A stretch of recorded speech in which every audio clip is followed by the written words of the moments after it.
জুলাই গণ অভ্যুত্থানের যেই ম্যান্ডেট, সেই ম্যান্ডেট কি?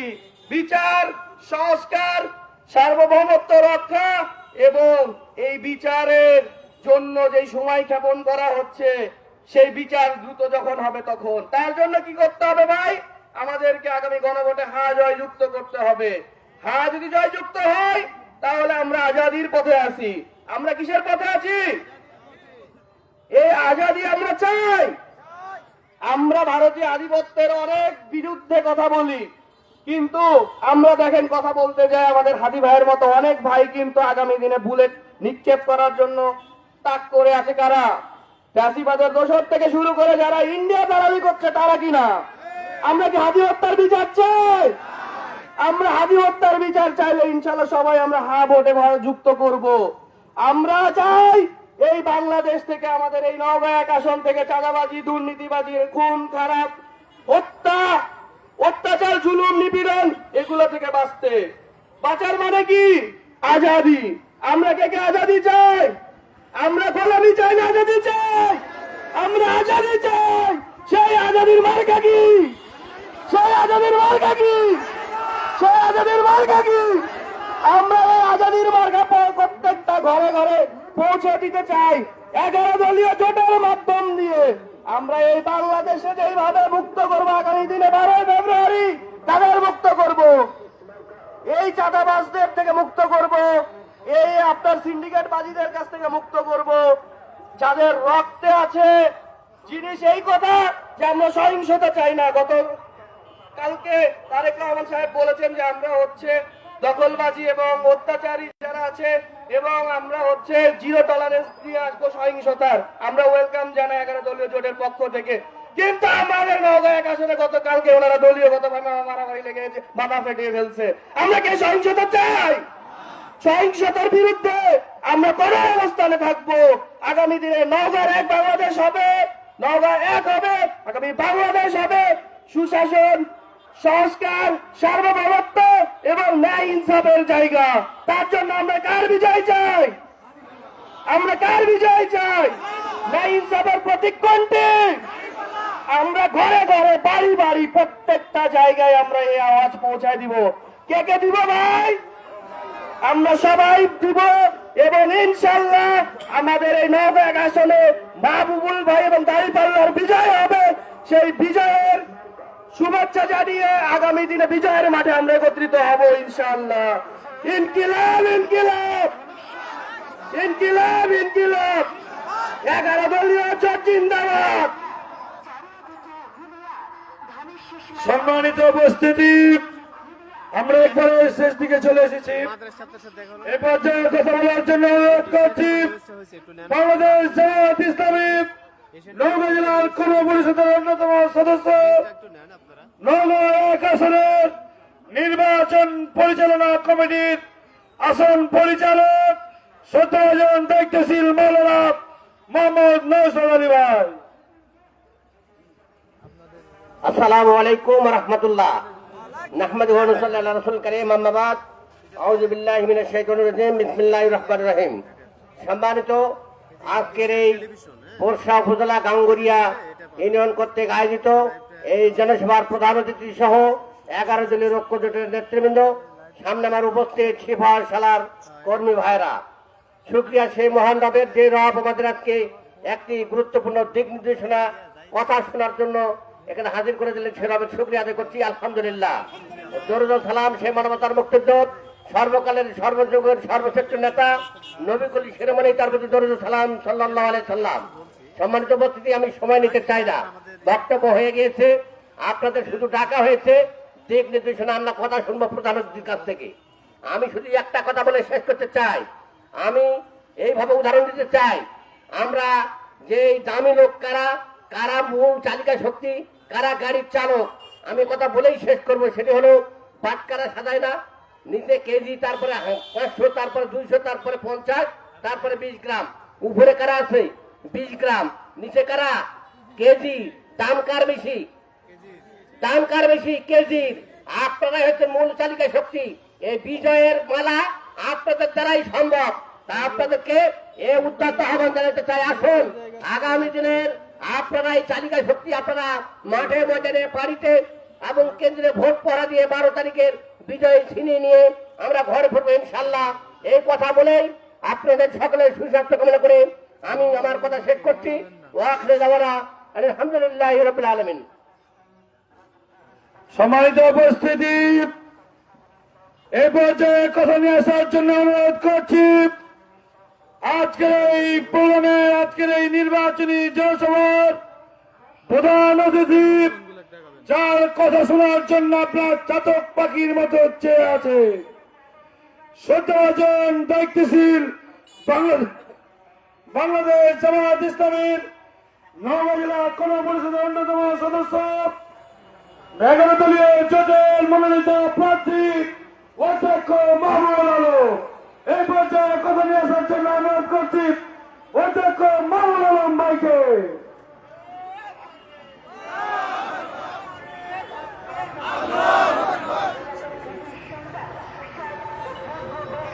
সংগ্রামী সারাইগাছিবাসী, আসসালামু আলাইকুম ওয়া রাহমাতুল্লাহি ওয়া বারাকাতুহু। অন্য ধর্মের যারা রয়েছেন তাদের জন্য শুভকামনা। ভাইয়েরা কেমন আছেন আপনারা? আলহামদুলিল্লাহ, হামদান কাসীরান তাইয়িবান মুবারাকান ফি। আল্লাহুম্মা সাল্লি আলা মুহাম্মাদ ওয়া আলা আলিহি ওয়া আসহাবিহি আজমাইন। আজকের 11 দলীয় জোটের নির্বাচনী জনসভার সম্মানিত সভাপতি, মঞ্চে উপবিষ্ট 11 দলের নেতৃবৃন্দ এবং উপস্থিত জনতা, প্রিয় ভাইয়েরা, আপনারা নিশ্চয়ই অবগত রয়েছেন যে আগামী ফেব্রুয়ারি মাসের 12 তারিখে বাংলাদেশে দুটো নির্বাচন অনুষ্ঠিত হতে যাচ্ছে। একটি হচ্ছে গণভোট, আরেকটি হচ্ছে জাতীয় সংসদ নির্বাচন। আমাদের নেতৃবৃন্দ ইতিমধ্যে বলেছেন যে যদি জয়যুক্ত হয় বাংলাদেশ জয়যুক্ত হবে, যদি জয়যুক্ত হয় বাংলাদেশের বিশেষ সংবিধানের বিশেষ কিছু ধারা সংযুক্ত করা হবে, যদি জয়যুক্ত হয় বাংলাদেশের বিচার বিভাগ স্বাধীন হবে, যদি জয়যুক্ত হয় নতুন করে ফ্যাসিবাদ স্বৈরাচার গড়ে ওঠার পথ চিরদিনের জন্য বন্ধ হবে। প্রিয় ভাইরা, সুতরাং আসুন আগামী 12 তারিখে আমরা গণভোটে হায়ের পক্ষে আমাদের রায় ব্যক্ত করব ইনশাআল্লাহ। প্রিয় ভাইরা, আর জাতীয় সংসদ নির্বাচন, এই নির্বাচন আমাদের ভাগ্য নির্ধারণের নির্বাচন। আগামী 5 বছর আমরা কেমন থাকব, আমাদের সন্তানরা কিরকম থাকবে, সেই সিদ্ধান্ত হতে যাচ্ছে সামনের 12 তারিখের নির্বাচনের মধ্য দিয়ে। প্রিয় ভাইরা, আমাদেরকে খেয়াল রাখতে হবে স্বাধীনের 54 বছরে আমরা বারবার প্রতারিত হয়েছি। আমাদের পরে পৃথিবীর অনেক দেশ স্বাধীন হয়েছে, তারা উন্নত হয়েছে, উন্নত দেশে তারা রূপান্তরিত হয়েছে, কিন্তু দুর্ভাগ্যজনক হলেও সত্য আমরা সেই মানে আমাদের দেশ যেতে পারিনি ভাইয়েরা। সুতরাং সামনের নির্বাচন আমাদেরকে বুঝে সুঝে দিতে হবে। এমন একটি দলকে এদেশের জাতীয় সংসদে প্রতিনিধিত্ব করার সুযোগ দিতে হবে, এদেশের খেদমত করার সুযোগ দিতে হবে, যেই দলের নেতা কর্মীরা সৎ এবং যোগ্য।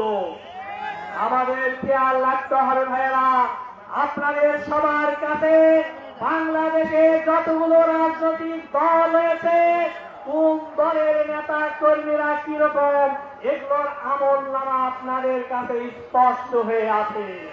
কোন দলের নেতা কর্মীরা মানুষকে চাঁদার জন্য দিনের বেলা প্রকাশ্যে পাথর দিয়ে হত্যা করছে, আর কোন দলের নেতা কর্মীরা ওই চাঁদাবাজদের হাত থেকে ব্যবসায়ীদেরকে সুরক্ষা দিচ্ছে ভাইরা।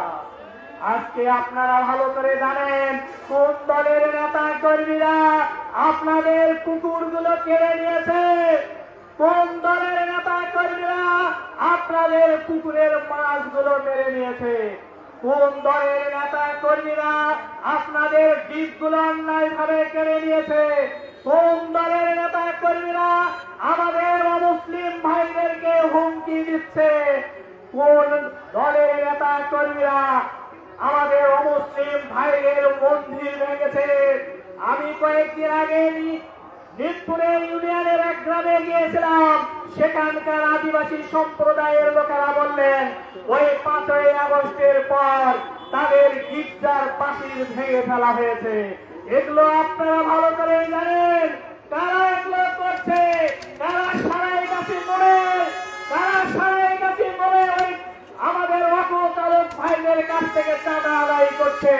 এগুলো আপনারা ভালো করে জানেন ভাইরা। সুতরাং সামনে আমাদেরকে বুঝে শুনে সিদ্ধান্ত নিতে হবে। যদি ওই চাঁদাবাজ দখলদাররা যদি এদেশের শাসন ভার পায় তাহলে চাঁদাবাজি কি কমবে ভাইরা? কুকুর দখল কি কমবে? আমরা কি ভালো থাকবো? এই জন্য আমাদেরকে বুঝে শুনে সিদ্ধান্ত নিতে হবে ভাইরা। বাংলাদেশ জামাত ইসলামী এবারে নির্বাচনী ইস্তাহারে ঘোষণা করেছে যে দেশের অর্থনীতির চালিকা শক্তি হচ্ছে আমাদের কৃষক ভাইরা। আমাদের কৃষকরা যদি তারা ফসলের ন্যায্য মূল্য পায় তাহলে দেশ বাঁচবে। আর আমাদের কৃষকরা যদি তাদের ফসলের ন্যায্য মূল্য না পায়, তারা যদি যথা সময়ে সার এবং কীটনাশক না পায় তাহলে দেশের অর্থনীতির চাকা থেমে যাবে ভাইরা। এই জন্য জামাত ইসলামী এবং 11 দলীয় জোট এবার ঘোষণা করেছে যে কৃষি উৎপাদন বৃদ্ধির জন্য কৃষকদেরকে এবারে বিনা সুদে বা ঋণ দেওয়া হবে। এদেশের সবচেয়ে বড় একটি শক্তি আমাদের যুবক, আমাদের তরুণরা। এই তরুণদের হাতে কাজ তুলে দেওয়ার জন্য এবারে নির্বাচনী ইস্তাহারে ঘোষণা করা হয়েছে 5 লক্ষ তরুণ যুবকদেরকে আমরা তাদেরকে শিক্ষা শেষে 2 বছর প্রতি মাসে 10,000 করে টাকা ঋণ দেওয়া হবে সুদ মুক্ত, যাতে 2 বছরে তারা নিজেদের কর্মসংস্থান করে দিতে পারে অথবা তারা উদ্যোক্তা হতে পারে ভাইরা। এবার 11 দলীয় জোট এবার নির্বাচনী ইস্তাহারে বলা হয়েছে যে 60 বয়স্কদের ফ্রি চিকিৎসা দেওয়া হবে, 5 বছর পর্যন্ত শিশুদেরকে বিনা পয়সায় খাদ্য সরবরাহ করা হবে, নারী শিক্ষার উন্নয়নের জন্য ঢাকায় একটি মহিলা বিশ্ববিদ্যালয় স্থাপন করা হবে। এবং প্রিয় ভাইরা, আমাদের তরুণদের কর্মক্ষেত্র সৃষ্টির জন্য 11 দলীয় জোট এবার বহু নির্বাচনী ইস্তাহারে ঘোষণা করা হয়েছে। আপনি যদি আপনাদের ভালোবাসায়, আপনাদের দোয়ায়, আপনাদের রায়ে আল্লাহ সুবহানাহু ওয়া তাআলা যদি আমাকে এই আসনের একটি নির্বাচিত করেন তাহলে ইনশাআল্লাহ এই সারাইগাছিকে আমরা একটি ব্যবসায়িক কেন্দ্র স্থাপন করব, যাতে একটা শ্রেষ্ঠ ব্যবসা এলাকা, শ্রেষ্ঠ ব্যবসা কেন্দ্র হিসাবে পরিগণিত হতে পারে। এই নির্বাচনী এলাকার মধ্যে সবচেয়ে অবহেলিত শিক্ষা, স্বাস্থ্য, যোগাযোগ ব্যবস্থায় সবচেয়ে পিছিয়ে রয়েছে এই পোরশা উপজেলা। আল্লাহ যদি আমাকে তৌফিক দান করেন তাহলে এই পোরশার রাস্তাঘাট, স্বাস্থ্য সেবা এবং শিক্ষার ক্ষেত্রে এগিয়ে নিয়ে যাওয়ার জন্য পদক্ষেপ গ্রহণ করা হবে। আমাদের মা, আমাদের শিশুরা যাতে স্বাস্থ্য সেবা পায় সেই জন্য নওগাঁ 1 আসনের এই মধ্যখানে আমরা একটি নারী ও শিশু বিশেষায়িত হাসপাতাল করার চেষ্টা করা হবে। এই নওগাঁ আসনের সাপাহার, পোরশা, নেওয়াতপুরের একটি অংশ জুড়ে রয়েছে আম, আম আমাদের অর্থকারী ফসল, আমাদের আম চাষিরা যেন তাদের আমের ন্যায্য মূল্য পায়, এই জন্য আম চাষিদেরকে বঞ্চিত করার জন্য যে সিন্ডিকেট হয়েছে, এই সিন্ডিকেট ইনশাল্লাহ নির্বাচনের পরে এই সিন্ডিকেট ইনশাল্লাহ তুলে দেওয়া হবে ভাইরা। এবং আম চাষিরা যাতে ন্যায্য মূল্য পান, এই জন্য এই নওগাঁ 1 আসনে আমরা একটি ম্যাঙ্গো প্রসেসিং জোন স্থাপনের পদক্ষেপ গ্রহণ করব এবং আমাদের তরুণদের কর্মসংস্থানের জন্য প্রত্যেকটা উপজেলায় একটি করে আইসিটি সেন্টার করা হবে এবং এই আসনের একটি দর্শনীয় স্থানে ইকো ট্যুরিজম জোন হাব স্থাপন করা হবে। প্রিয় ভাইরা, আজকে আলহামদুলিল্লাহ সারা বাংলাদেশে আজকে দাঁড়িপাল্লার জাগরণ শুরু হয়েছে। সবার মুখে মুখে একটা কথা যে ধানের শীষ নৌকা দেখেছি, ধানের শীষ দেখা হয়েছে, নৌকা নাগরও দেখা শেষ, এবার দাঁড়িপাল্লা গড়বে সোনার বাংলাদেশ। আজকে এই গণজাগরণে ভয়েতে আজকে আমাদের প্রতিদ্বন্দ্বী দলেরা তাদের জনপ্রিয়তায় যখন ধস নেমেছে, তখন তারা নির্বাচনী জনসভার নামে ভুঁড়ি ভোজের আয়োজন করছে। নির্বাচনী আচরণ ভঙ্গ করে তারা ভুঁড়ি ভোজের আয়োজন করে মানুষ জড়ো করার চেষ্টা করছে। এবং আমরা প্রশাসনকে বলে দিতে চাই যে প্রশাসনকে নিরপেক্ষ ভূমিকা পালন করতে হবে। আজকে যারা আচরণবিধি লঙ্ঘন করছে আপনারা তাদেরকে থামান। আমরা কয়েকদিন ধরে অভিযোগ দিচ্ছে যে বিভিন্ন জায়গায় সেই রান্না বান্না হয়ে খাওয়ার মহোৎসব চলছে এবং এই নওগাঁ 1 আসনের বিভিন্ন জায়গায় ওই একটা প্রতিদ্বন্দ্বী দলের প্রার্থী তিনি সব জায়গায় ফেস্টন লাগাইছেন ওই বিবিসি এবং রেকশনের, যেটি নির্বাচন আচরণ পরিপন্থী। আমরা প্রশাসনকে বলবো অনতি বিলম্বে তাদের বিরুদ্ধে আইনগত ব্যবস্থা গ্রহণ করতে হবে।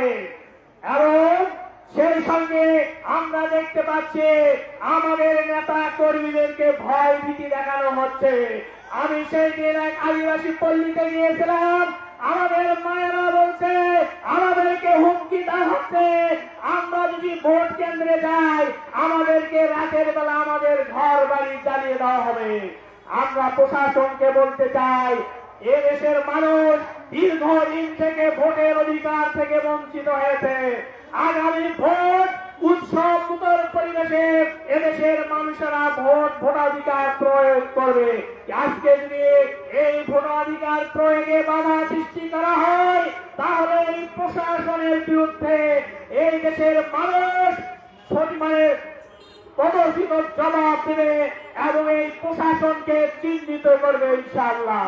প্রিয় ভাই, আমি প্রশাসনকে আরো বলতে চাই যে সাজানো নির্বাচনের কোন স্বপ্ন দেখবেন না। সামনে নির্বাচনকে নিয়ে ইঞ্জিনিয়ারিং করার কোন স্বপ্ন দেখবেন না। ভুলে যেতে হবে 14 সালের নির্বাচন, 18 সালের আর 24 সালের নির্বাচন আর 26 সালের নির্বাচন এক নয়। যদি এই নির্বাচনে কোন প্রকার কারচুপির চেষ্টা করা হয় এদেশের জনগণ কিন্তু আপনাদেরকে ছেড়ে দিবে না। ওই ভোট কেন্দ্র থেকে একজনে আপনারা নিরাপদে কেউ বের হতে পারবেন না। এজন্য আমরা প্রশাসনকে বলি আপনারা নিরপেক্ষ ভূমিকা পালন করেন, সবার জন্য লেভেল প্লেইং ফিল্ড তৈরি করার ব্যবস্থা করেন যাতে দেশের মানুষ সুস্থ সুন্দরভাবে ভোটাধিকার প্রয়োগ করতে পারে। প্রিয় ভাইয়েরা, আপনাদের উপস্থিতি আমাদেরকে অনুপ্রাণিত করেছে। ইনশাআল্লাহ আগামীতে বাংলাদেশ এদেশের 10-11 দলীয় জোট ইনশাআল্লাহ বিপুল ভোটে জয়ী হয়ে ইনশাআল্লাহ সরকার গঠন করবে ইনশাআল্লাহ। এই প্রত্যাশা রেখে আমার কথা শেষ করছি। আল্লাহ হাফেজ। বাংলাদেশ জিন্দাবাদ। আসসালামু আলাইকুম ওয়া রাহমাতুল্লাহি ওয়া বারাকাতুহু। সুবহানাকা আল্লাহুম্মা বিহামদিকা আশহাদু আল লা ইলাহা ইল্লা আনতা আস্তাগফিরুকা ওয়া আতুবু ইলাইক। সম্মানিত উপস্থিতি, আজকে এই সমাবেশে